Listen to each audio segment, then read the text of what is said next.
বিসমিল্লাহির রহমানির রহিম। আজ আমরা এলাকাবাসী 16 নম্বর ইউনিয়নবাসী এখানে সমবেত হয়েছি। আমাদের প্রিয় দল জাতীয়তাবাদী বিএনপি দল প্রতিষ্ঠা বার্ষিকী উপলক্ষে আমরা এলাকার সকল মানুষ এখানে সমবেত হয়েছি।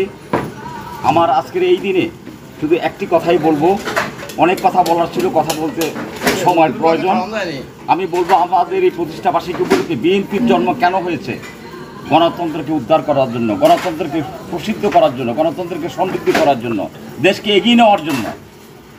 তাই আমি সকল উপস্থিতিকে উদারতা আহ্বান জানাচ্ছি আজকের এই দিনে আমরা যাতে করে আমাদের দলকে শক্তিশালী করতে পারি, সেই ধরনের প্রয়াস, সেই ধরনের প্রচেষ্টা আমাদেরকে করতে হবে।